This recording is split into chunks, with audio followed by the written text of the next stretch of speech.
Assalamualaikum warahmatullahi wabarakatuh.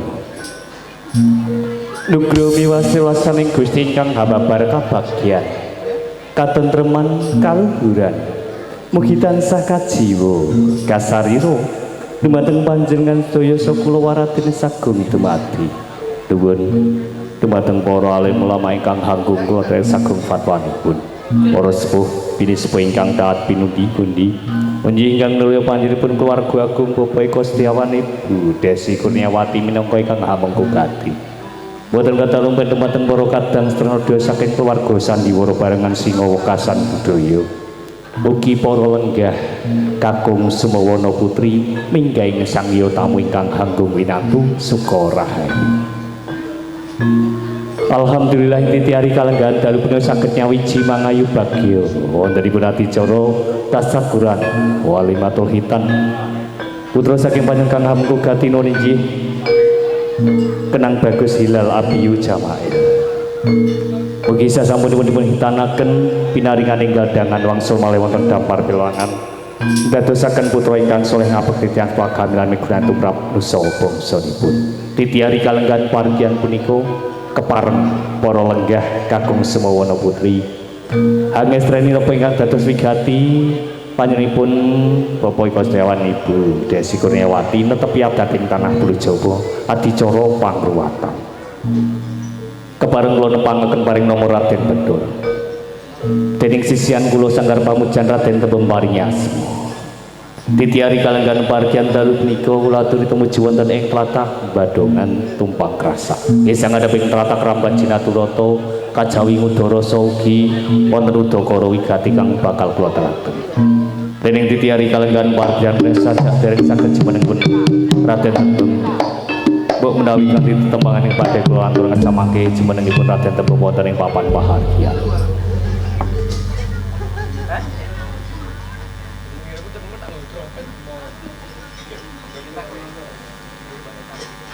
Aduh, apa iki aku? Aku katon bereng aku ngerti panjake. Iki panjak temenan apa ora aku malah bingung. Iki tak tarik apa? Aduh, Mbem. Ora usah ditarik tem metu wae, Mbem.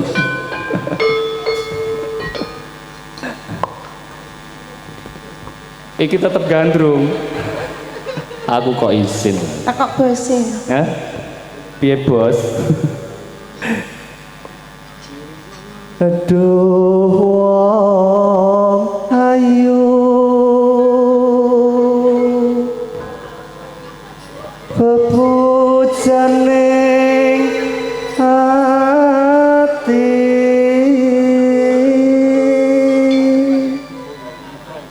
kaya ngene wong nandang asmara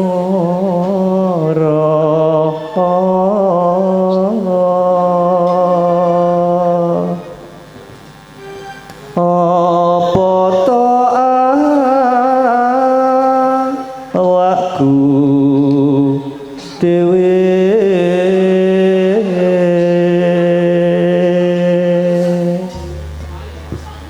aduh dewa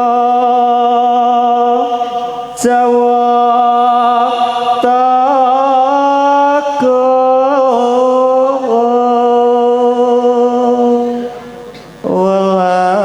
welas ana mring mami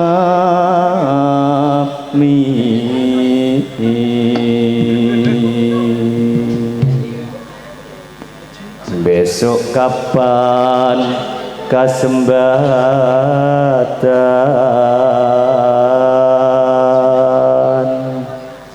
jejer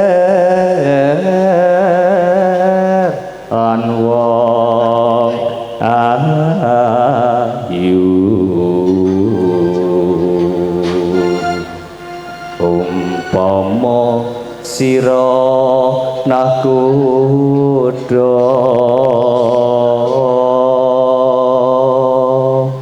tanpa tanpa prau sasatara den petri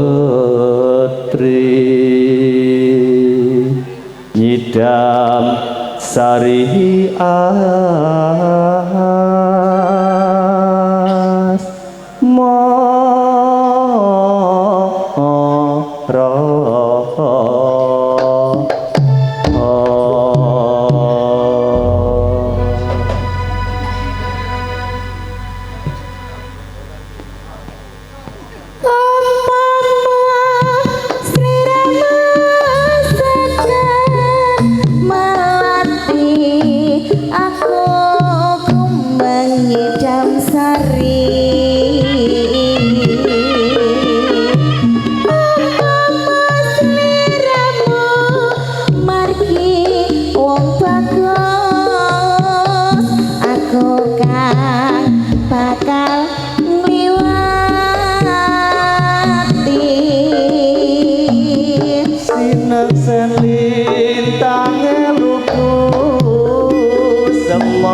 rasa ing riya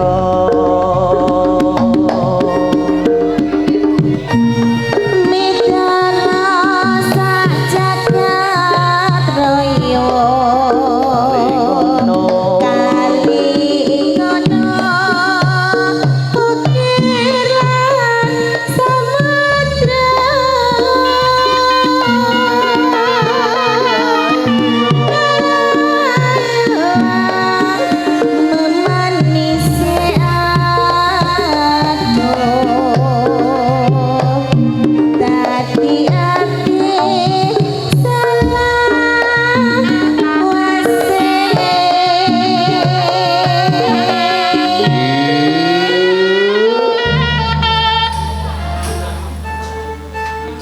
nalikane ro ing dalu atiku lam-lamun sira wong ayu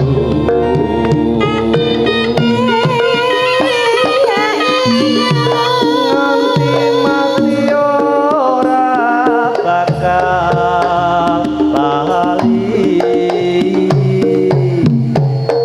kae lintange mlaku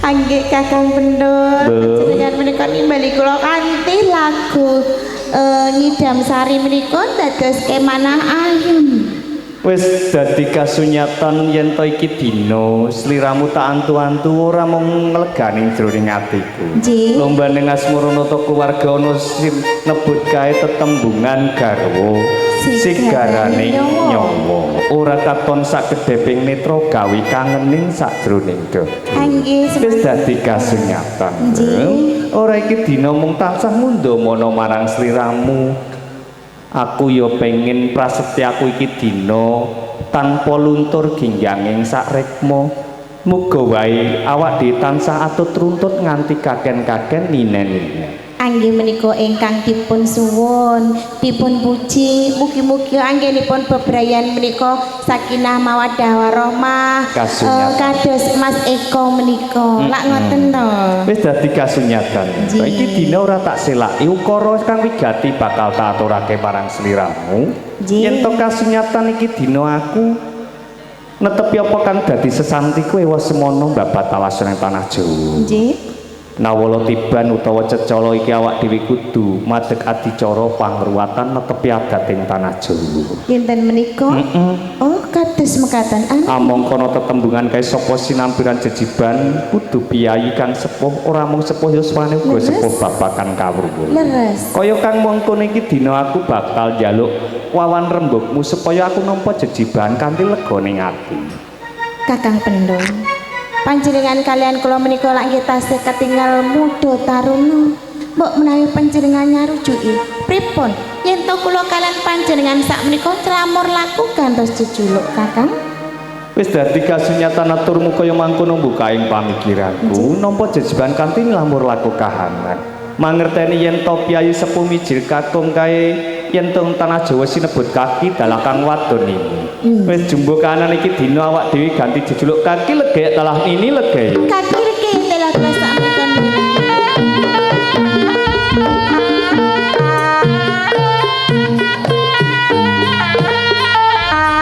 kaki legek ini legek sak sampunipun panjenengan kalian kula menika clamor laku menapa panjenengan boten mireng yen to wonten prenjak ganter-ganter sak nggih griya Kakang sasmitaning para winasi yen ana prenjak ganter-ganter bakal tamu tumuju sak dening nopo ya awak coba diganti sawet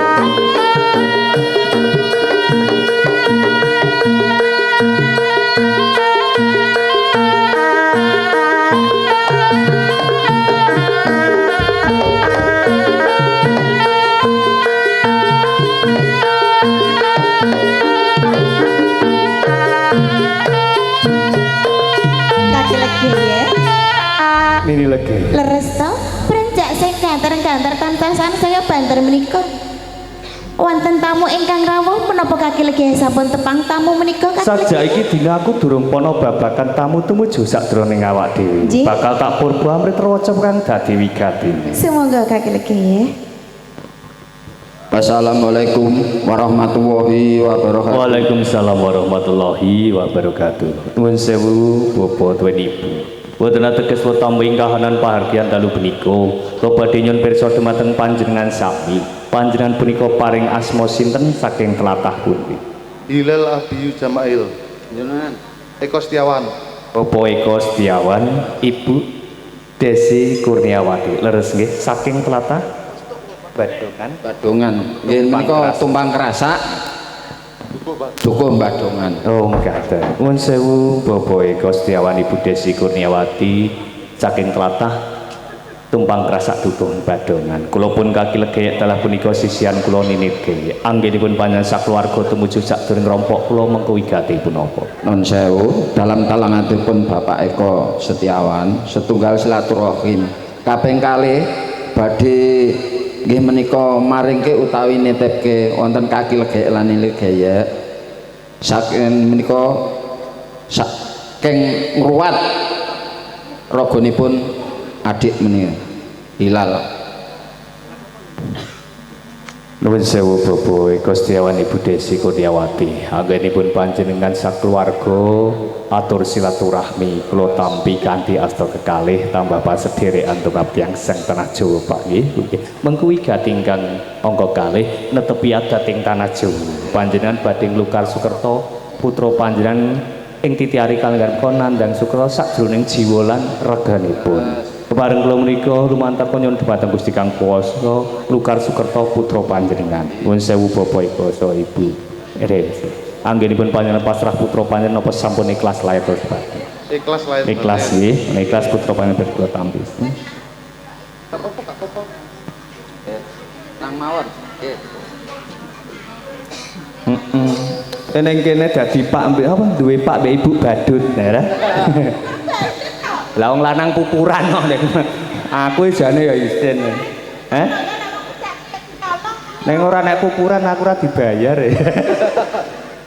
Nuwun sewu Bapak tuwin Ibu. Sasampunipun panjenengan pasrah putra panjenengan dumateng kula sesian kula napa tasih wonten wigati ingkang dereng kawedhar napa sampun cekap napa dados wigati cekap.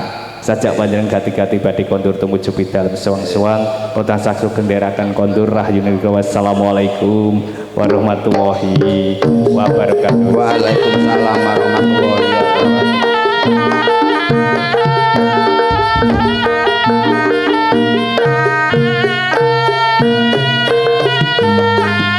Ini lagi. Abiyu. Sajake kok gak seneng banget kon duwe ibu.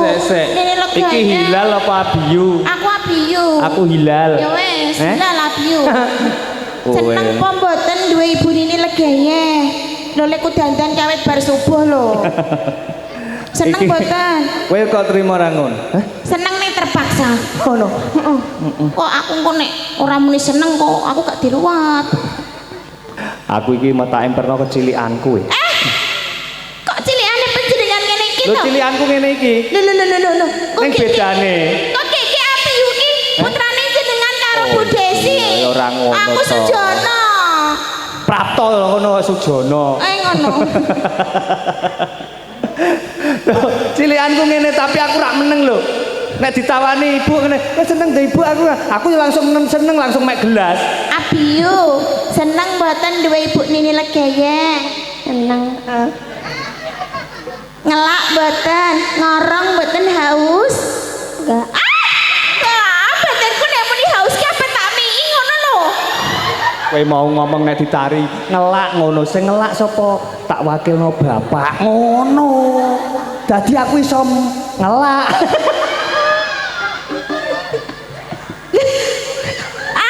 Kok malah hebat ta? Kayak mesti duwe Lu negatif thinking maksudnya gini ibu Ayo. tak tumbaske susu bendera. ngono lho. Bendera pelototan tak pelototke. Rumangsanya. Rumangsane. Kayak ya do duwe adah tok. Nini Legeye. Kula kaki. Kasunyatan bombong jroning atiku yen to aku kelawan sliramu durung diwenehi wiji. Senadyan to iki mung anak titipan bakal tak rengkuh kaya anake dhewe. Anje semanten ugi kula kaki Legeye anggenipun kula nyuwun kula ngantu-antu kepengin gadhahi putra. Sakmenika sampun pinaringan momongan irunge aduh. Ora ngono. Sik. Kowe wis duwe celengan pira? Kok celengan ta? Ha iki kok ketutan ngitung duit.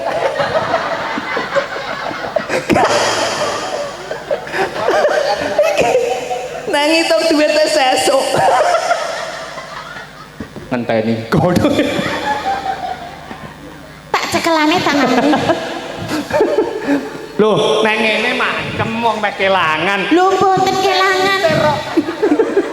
Mboten niki kurungane mpun kenceng. Pun dikurungi gak Ini nek lagi. mabur.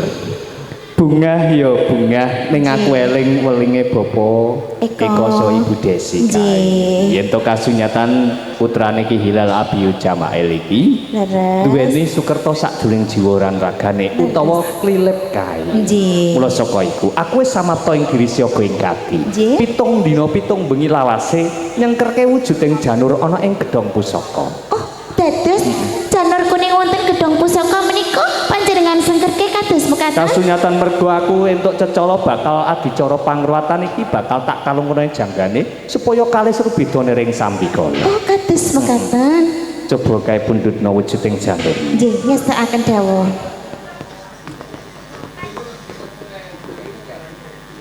Kaki Legeye. Nini Legeye. Leres menika ingkang panjenengan kersake. Wis dadi kasunyatan wujuding janur gedhong pusaka iki Nggih. diaturake marang aku. Wis mesti sliramu bakal pitakon apa to gunane. Nggih menika badhe dipun napakaken. Nini Legeye. Kaki Awak Legeye. dhewe iki urip bebrayan ing tanah Jawa. Nggih. Tanah Jawa iki kebak adat budaya mengko werdi kang samudana kabeh mau merga kasunyatan endahing budaya luhur. Leres. Janur sejatine cahya utawa nur kang tumurun saka dhuwur kanthi jabah Gusti Kang Maha Kuwasa. Nggih. Iki dina wis tak paringi aji sangut, bakal tak kalungke janggane supaya anakmu kalih seru bedane ring sambikala. Sumangga kaki Legeye.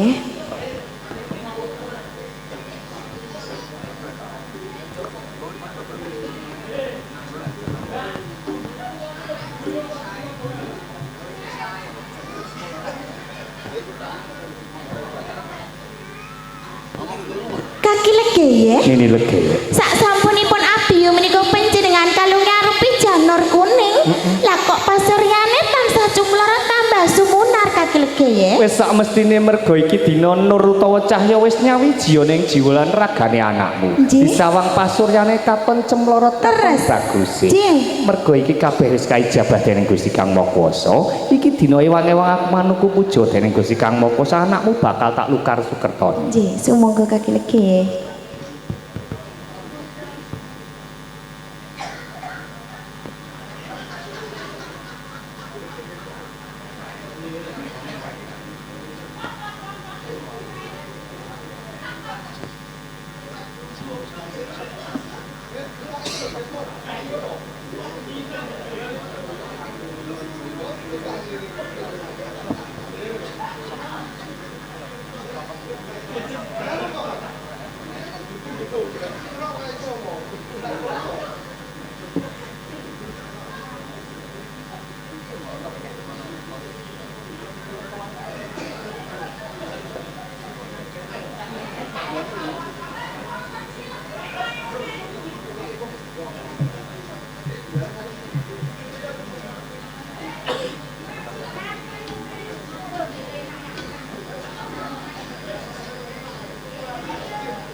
Nini legi. Kaki legi. Wis dadi kasunyatan iki dina anakmu wis kalukar sukertone dadi bocah kang suci ora ndesengkala apa-apa kaya bocah liya-liyane kae. Napara iki dina wis dadi tanggung jawab kaki legi lan legi. Anakmu bakal tak ganti jejuluk nyelamur laku kahanan. Joko Jlagur. Joko Jlagur. Joko kae mujuti jiwa raga bocah lanang kang suci. Yen to Jlagur besok bakal jumangkah ana ing dalan kang luhur. Amin. Kabeh panjangkane kang dhuwur mesti wae kaijabah dening Gusti Kang Maha Kuwasa. Mikul dhuwur mendem jero marang wong sakloron ateges ngabekti marang kang uget jiwa lan ragane. Bismillahirrahmanirrahim. Ilal abiyu jama'in. Joko Jlagur. Ilang apiu jamain Joko Jlagur saiki jeneng boyane. Yen to nyawang kaya mangkene aku ora kuwawa jroning ati. Saja anakmu ki ya meneng ning sing mesti kepengin njaluk apa tah apa. Mula saka iku kanthi palilahmu aku bakal ana ing kutha raja nyambut gawe ngupadi pangupa jiwa. Ikhlasmu iki tak jaluk apa ya wani tak tinggal sawetara kelawan anak. Kakil kene amargi menika sampun dados tanggung jawab panjenengan kedah nyekapi kebutuhan sandang panganan papan. Mbok menawi panjenengan badhe tindak kula nggih sagah kemawon. Anake panjenengan lak nggih mangertosi yen to kula menika nembe kemawon dados ibu. Mbok menawi babakan kula wentah bocah menika tak kira nggih kula dereng pinter kakil nggih. Pramila nyuwun kanca ruang kagem jagi keselamatan kalian kula wentah Joko Jlagur menika kakil nggih. Wis dadi kasunyatan sumlanging jroning atimu, aku mangerteni kang dadi kahanan. Yen to kasunyatan nglamur laku kahanan ora teges aku njaluk kanca utawa pitulungan tangga teparwana ing kene. Lajeng marang sinten? Mangerti Joko Jlagur duwe kadang tuwa papat cacahe kang rawujud. Bakal tawujudake ning pangarepan kang kanca wangsmu uga njaga keselamatane Joko Jlagur. Kados mekaten kakil nggih. Bismillahirrahmanirrahim. Subiyah amara alwama. Mutmainah.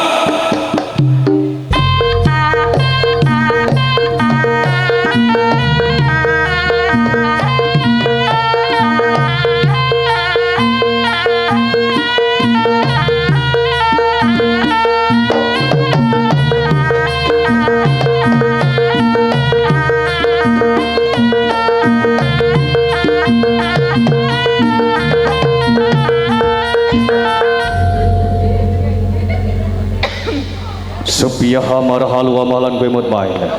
Yen to segawit ke badan lu tak cipta dadi badan kasar. Mergo iki dina aku njaluk guna sabiyan tebuke kabeh tak kon jaga kadangmu anom. Joko Jlagur uga dadi kanca rene legi apa saguhir. Yen sagu jaga aja nganti lir wasak kedheping meto. Ini legi.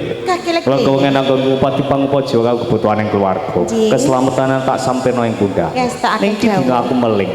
Yen to sak budal kukut ning kutha raja ana sadurunge rompok bebaya kang ora bisa awakmu tupun tasih.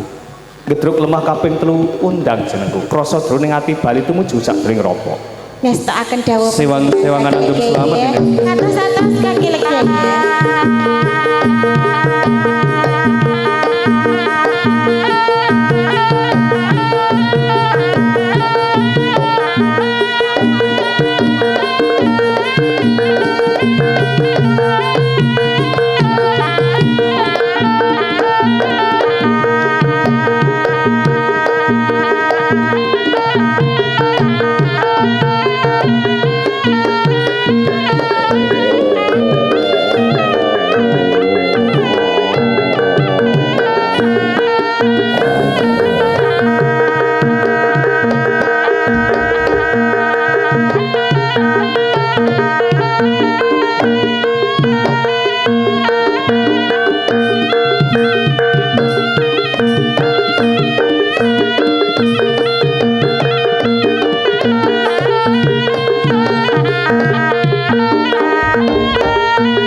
papan Supia amarah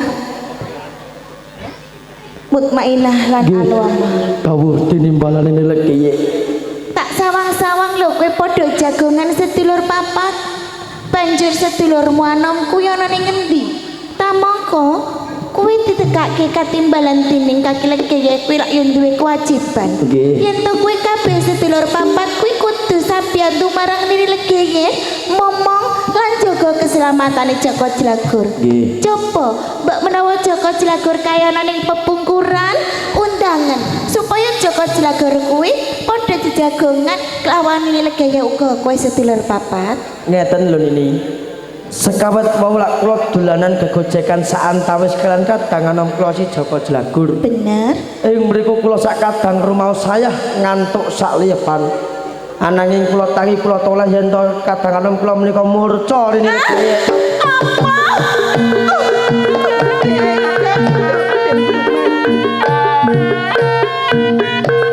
nyuwun para punten iki sing kaya mengkene sedulur papat ora nyangka yen bakal ana lakon sing kaya mengkene iki Supia amarah alwamah lan kowe mutmainah nggih gedhe pangarep-arepku marang kowe kabeh sedulur papat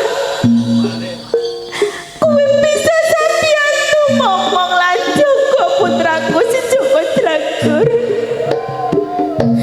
nanging ngopo kasunyatan antarmu mutmainah kowe seseke sajroning dadaku aku kuciwa marang kowe kabeh sedulur papat kabeh janjimu marang kaki legeye rikala semana kowe ora ana kasunyatane babar blas tak mongko sedulur papat kowe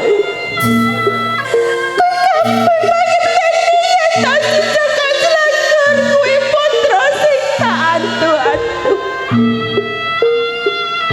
si Joko Jlagur kuwi putra sing tak domo-domo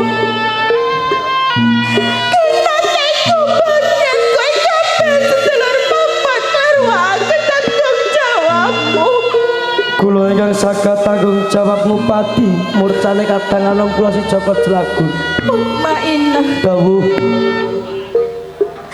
kowe matur yen to kowe saged goleki nang ndi papan dununge Joko Jlagur inggih tamangka Joko Jlagur kowe wis ilang nanging panjenengan kedak emut wulinge kaki legeye duk rikala semanten ini legeye bener aturku kaki legeye kae mari pawuling marang aku sadurunge tindak ning Kutaraja yen to ana bebuyolan aku kok wis sedulur papat kuwi ra bisa mutasi aku kudu nimbali asmane kaki legeye nggih dadi perkara sing kaya ngene iki sing dikarepake marang kaki legeye sedulur papat menawi kados ngaten ini legeye iya mula Supia amarah mutmainah lan alwamah inggih nileki jaluk tulung sabiyantumu sepisan maneh tulung ewang-ewangon ndedonga marang Gusti kang akarya jagat supaya sedulurmu anom kuwi enggal-enggal ketemu inggih lan mung sawiji sing bisa nemokake nang ndi papan dununge Joko Jlagur putraku ya mung kaki legeye kaki legeye enggal-enggal kundur kaki legeye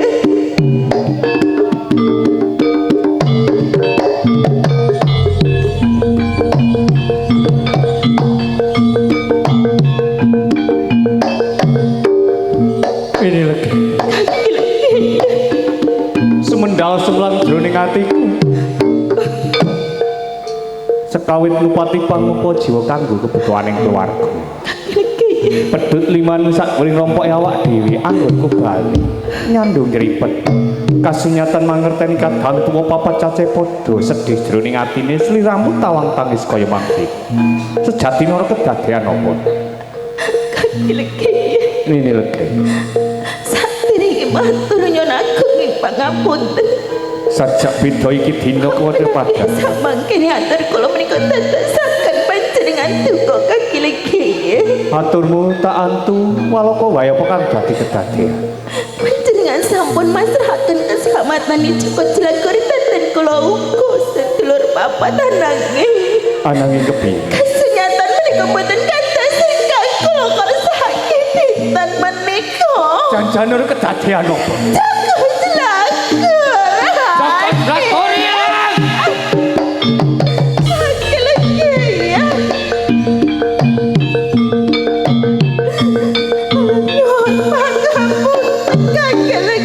ya. Aturmu kaya mangkono gawe sesek sadurunge dadak. Wis sampeyan bakal tau tapake dukaku marang slira. Entos kawit aku mati marang slira. Kasunyatan iki ana kedadian kaya mangkono.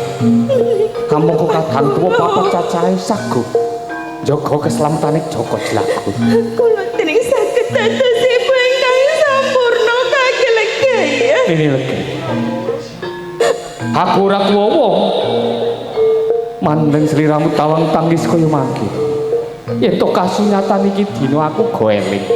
Yen to lelakon iki mung kabeh pacobaning saka Gusti Kang Maha. Lajeng kula kedah pripun kaki-lagi. Mula saka iku candhek tangismu tata jroning ati. Munggah ning sanggar pamujan nyuwun marang Gusti Kang Maha. Aku bakal budidaya baline anakku. Dawuh kula bakal nuwun. Mugi-mugi Joko Jelagor keling kepanggih. Kaya mangkul aja grareng. Sophia amarah halu amalan kowe mut mai.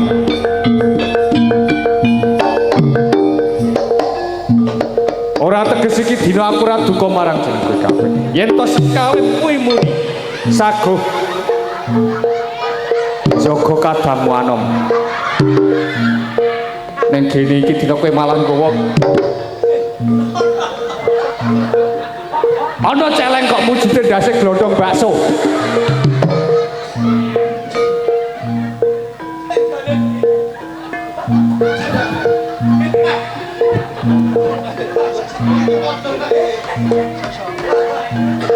Ora usah gawa iki raimu wis kok celeng.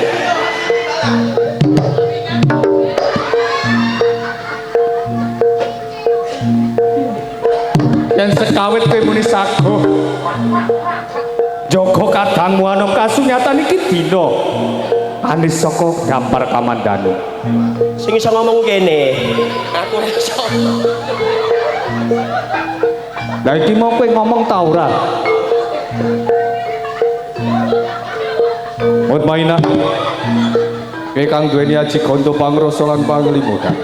Iki dina tautus ngupadi kadangmu anom Joko Jelagor. Kan kowe kabeh aja enak kepenak memanono aku nirto Mutmainah. Kula saka iku ger kanthi pali lan kowe gal budhal gak?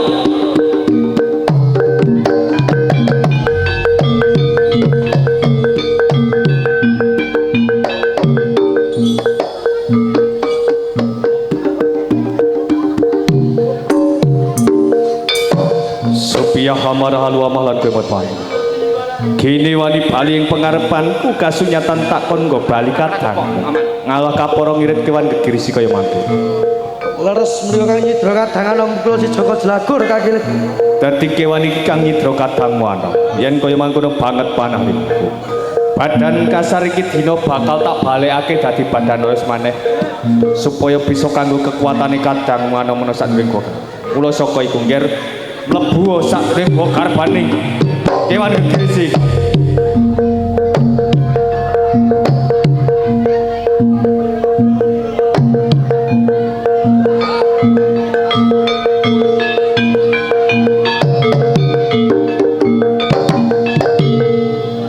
Mandek satrio sakro tejo leksana tejane wong aran katon gemlundung kok krikil malang-malang lir kadya klosat-klosat nenging marga catur tengahing prapatan.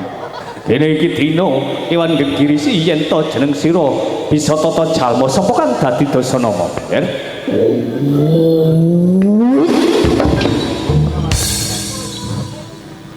Wong gedhe iya tambuh marang aku. Tanah Pulo Jawa iki ora ana loro. ya mung sejian sing kena darani Sri Bathara Kala Sayuta ya Raden Ki wong kami josek gadiaranku balik sapa kiku sapa ndi papan panggonan ing Bathara Kala Sayuta yen to jeneng sira kepengin mangerteni sapa kang kumawani ngadeg jeneng pangarep ora kalios pon ing tanah Plujo ya kaki legek kang dadi peparang Ulah Allah nyiras pandas kebenaran kowe bisa barep karo aku yo ing papan kene aku arep nagih janji marang kowe nalika sejarah ing tanah Plujo jatang pan Sri Bathara Kala Sayuta kagilek ana bareng aning yo kene aku munggah gunung mudhun gunung kat larang-larang ana ing desa Tumangkrasa dukuh Badungan kene ana bawan ing jenenge Bapak Eko Setiawan adalah Ibu Desi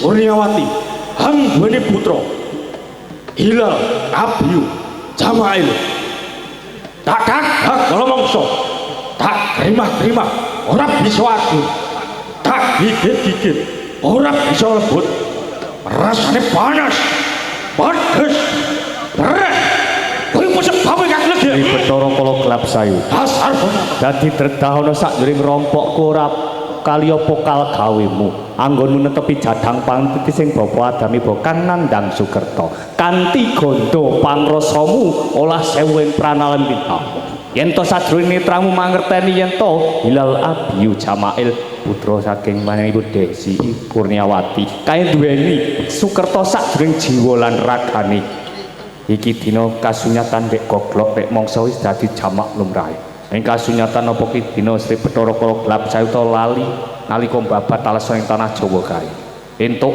apa kang dadi jadang pangan mutit sing bapa adami kang nandang Sukerta kae dek goglok dek mangsa ning yen to ora karuwat sengkalane sing lali-lali wae aja nganti eling iki dina kasunyatan iki dina Ibu Desi kae eling kasunyatan anake duweni Sukerta sakjroning jiwa ranagane iki dina uga wis karuwat Sukertane merga bocah kae wis kinalungan janur kuning ana ing janggane apa tak paring ngaji saudang kaijabah dening Gusti Kang Maha Kuwasa dadi bocah kang suci ora duwe Sukerta apa-apa tansah pinarungan keselamatan dening Gusti Kang Maha Kuwasa nek gogok ora gawe adem ing sakjroning wadukmu mula saka iku iki dina reh ning mangerteni kanan kang kaya mangko tak jaluk kanthi aris ya iki dina wektu baline anakku kaya ing tanpa gethek ciri sawiji tanteni apa kang dadi mutaing saka gua Garban kagil ana pareng sugih kendel bondo wani tak dodo wae wani jaluk putramu suwe-suwene gua Garbaku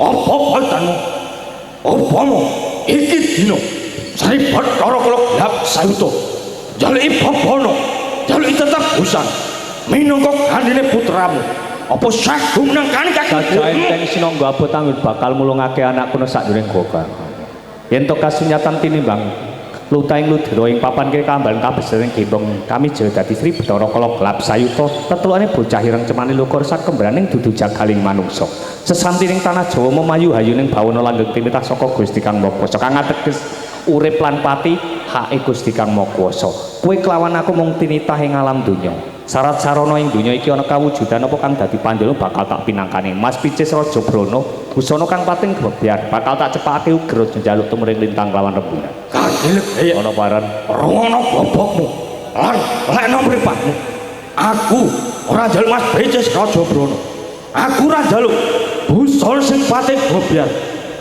aku ora njaluk tumring lintang lawan rembulan sing dek karepake rehne aku njaluk gandine putramu raga kekandelan nyawa sing kepandhingan sukma minangka gandine raga kekandelan nyawa sing kepandhingan sukma sing nganggo sarwa seta kang aran pitik putih siji cacahe wis sing kapisan sing kaloro beras sak fitrah sak bumbune sing katelu muri putih sak dedeg sak pengawe ora esuk ora sore yen kagilek saguh mujuti panjenengane Sri Bathara Kala Sayuta putramu bakal tak lukarake. Ajak nemu lampitu anggone duweni panjalukan pitik seta mujuti jiwa raga kang suci kanggo gantine jadang pangen ngedemke sadurunge wadukmu. Yen to beras fitrah anjuceni jiwa lan ragamu. Mori putih kanggo buntelmu yen sewayah-wayah madhep marang kang kuwasa.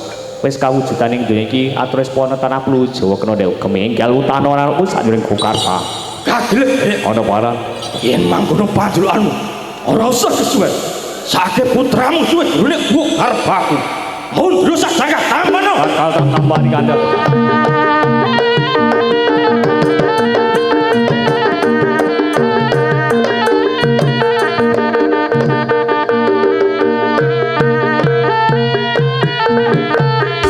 Kowe mau neng ndi?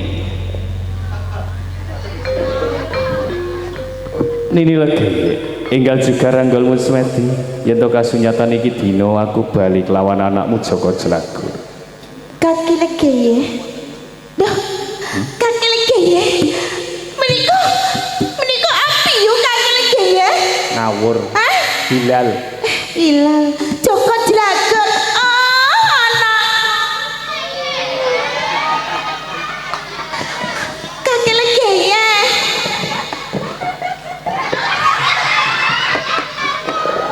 Kaki legeye. Menika Joko Jelagur lak nggih nembe kepanggih. Kala lak nggih ilang, kula goleki teng pundi kemawon boten kepanggih. Bareng ketemu lak nggih kula seneng to. Aku lu dadi bojomu 20 tahun. Iki dongono 2 jam wis. Menika lak nggih gantilane ngati to kaki legeye. Wah, aku 20 tahun ndek ngenek-ngenek no terus. Lah panjenengan nggih marai Sujono kok jarene irunge abiyu kaya jenengan lho. Nini legaya. Kula kaki legeye. Iso go telusuran.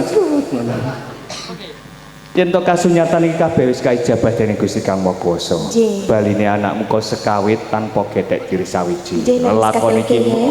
kanggo wadine awak dhewe wae. Aja Nggih. nganti wong tuane mangerteni kahanan apa sejati. Kula mboten bakal buka wadi menika. Kaya mangkon. Namung panjenengan kalian kula ingkang mangertosi kaki legeye. Tangismu wis dadi gemuyu, Nggih. manis esemu. Ah, Iki dina kasunyatan nanging aku ora penak sakjroning talingaku. kok ra penak to? Loh, kaki legeye. Kepiye? Menika prenjak ganter-ganter kaki legeye. Wis dadi kasunyatan ora kepenak ing sakjroning talingaku merga kaya ana swara prenjak kanter-kanter. Malah kapara menika lak bapa eko adalah Ibu Desi to kaki legeye. Ora pangkling. Nggih, kula nggih mboten pangkling. Ananging Piye? kula nggih tratapan. Kok iso? Engko gek-gek nek ki Joko Jelagur. Ana dijaluk ora apa-apa anake kok. Lho, lho kula niki nembe seneng lho kaki legeye. Alah kok tak gekno dhewe. Malah ki ora dadi-dadi kok.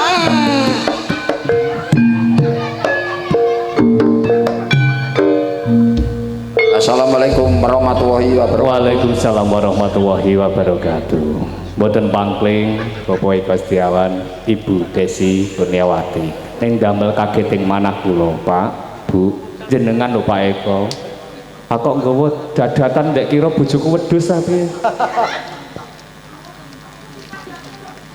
Nek do ngatus. Janjane wonten wigatipun napa? Non sewu dalam talang atur Bapak Eko setunggal silaturahim kaping kalih badhe maringi bebungah wonten kaki legek lan legek amargi sampun kula wentah putranipun. Oh mekaten dados menika minangka sedekah panjenengan keluarga. Napa Bapak Eko Ibu Desi sampun ikhlas lahir terus ing batin. Ikhlas lahir batin. Badhe kula tampi mugi dadosaken berkah lumeberipun rezeki panjenengan sak keluarga. Coba kae tampan ana. Halo. Kita kandhani.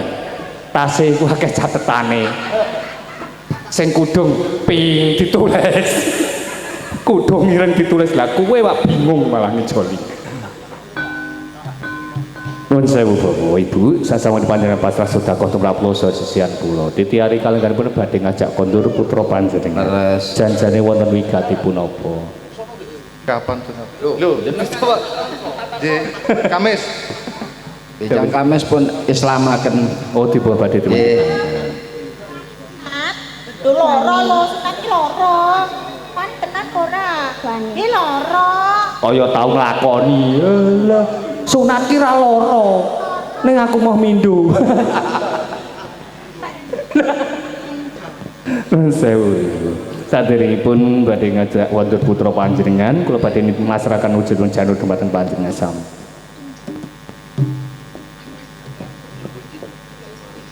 Kula suwun Bapak ben Ibu, janur punika samangi panjenengan dekek sangretipun bantal utawi kasur anggenipun biasanipun biyu nggih sare. Selaminipun sepasar dinten utawi gangsal dinten. Sabaten gangsal dinten janur punika panjenengan larung utawi bucal wonten lepen ingkang toyanipun milih kanthi pandonga Jawa. Bismillahirrahmanirrahim. Aku ra ngguak wujuding janur nanging aku ngguak sengkalane anakku sakjroning jiwa lan ragane. Kanthi ijabah Gusti Kang Maha Kuwasa, wilujeng slamet kalis rubeda nir ing sambi kala. Dipun Fatihah kaping 3. Kapara sae saged dunelres dadosaken putra ingkang saleh. Ing mriki sampun dados anak kula. Kula paring sejuluk Joko Jlagur. Jangkepi syarat sarana bapa tuwin ibu klatur nimbali. Kula paring todo Pak nggih. Nggih anakku Hilal Abiyu Jamail Joko Jlagur. Nggih anakku Hilal Abiyu Jamail Joko Jlagur. Salam Mbah. Ger anakku Hilal Abiyu Jamail Joko Jlagur. Salam Mbah. Alhamdulillah sampun menawi dados wigati panjenengan netapi adat tanah Jawa Nglukar Sukerto putra panjenengan. Semoga adicara dipun pungkasi kanthi barokah Fatihah. Mugi leres sedya wigati kaijabah keluarga panjenengan tansah pinayungan keselamatan kaberkahan kabagyan dening Gusti Kang Maha Kuwasa. Minal hajati bil barokatihil Fatihah. A'udzubillahi minasyaitonir rajim. Ya kena ucap. Putra panjenengan kula pasrahaken dumateng Bapak tuwin Ibu. Salim Bapak. Oke. Nyuwun pangestunipun Bapak Ibu dapat jimat paripih daya lan kasantosan. Bapak Ibu Setiawan Ibu Desi Kurniawati puraning pahardan kula tansah sugeng ndherekaken kondur tumuju bidalem song-song rahayu. Wassalamualaikum warahmatullahi wabarakatuh.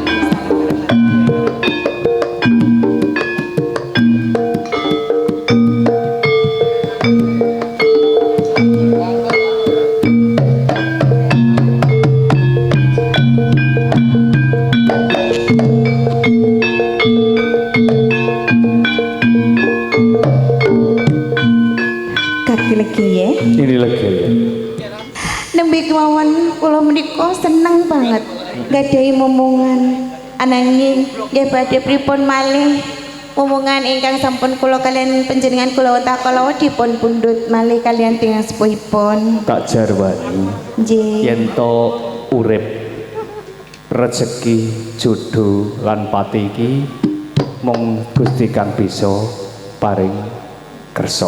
Awak dhewe mung tintah ning alam donya. Nggih. Ning ya ora tansah kendhu anggone budidaya. Nggih. Sesuk tak gawekno loro. Nek iso. Ananging kakek ya. Sakunduripun Bapak Eko dalah Ibu Desi menika lakok nilaraken embur. Janjane menika wonten werdinipun menapa to kakek? Ending bebrayan ing tanah Jawa kebak adat budaya mengkewediran samudrana. Ana unen-unen yen to wong Jawa aja lali Jawane. Embur awak dhewe wajib gemborake to ngandhakake marang tangga teparo ing badongan tumpang krasak. Kasunyatan Bapak Eko Setiawan Ibu Desi Kurniawati wis nglukar Sukerto putrane. Kados mekaten lajeng wonten isinipun beras kuning menika Wiwit suwe ngening-eningake pikir sok kapan aku bisa ngruwat sengkalan anakku iki dina wis kasembadan. Lajeng wonten wajibipun menika wis dadi kewajibane wong tuwa ora mung nglairake maringi jeneng ngitanake nikahake uga ngruwat sengkalane iki wis kewajiban. Kados mekaten wonten kembang setaman ugi kakek ya. Bapak Eko Setiawan Ibu Desi Kurniawati ora lali marang kadang tuwa papat cacahe. Para nabi, para rasul, para wali wah tanah Mekah Madinah tanah bulu Jawa bil khusus kaki danyang sohibul wilayah ana ing tlatah Badongan tumpang kerasa ugi lumeber ahli kubur jaler lan estri. Ugi wonten godhong ngalang-alang apa-apa dalah godhong kuwat menika kakek ya. Bapak Eko Setiawan Ibu Desi Kurniawati wiwit awal duwe hajat lan akhire tansah nyuwun marang Gusti Kang Maha Kuwasa supaya ora ana alangan apa-apa kalih rubedane ring sambikala. Sabadane duwe gawe utawa hajat kae kaluwihake kajembarake rezekine kok sasmitaning godhong kluweh kang ateges luweh lebih sembarangane. Amin. Angge ingkang pungkasan menika wonten kupat luar. Kupat luar mujud adicara pangluwatan iki dina wis kalugar dening Gusti Kang Maha Kuwasa sineksen para malaikat Allah, para nabi, para rasul, para wali tanah Mekah Madinah tanah Pulau Jawa bil khusus kaki danyang hidayah sahib wilayah wonten ing tlatah Bandungan Tumpang Krasak. Ugi dipun hangestreni para pamirsa kakung semono putri tinampi ing titik menika malam Sabtu pon kanthi piwasan Allahumma sholli ala sayyidina Muhammad. Allahumma sholli ala sayyidina Muhammad. Luar saka kersane subhanahu wa taala. Allahu Akbar.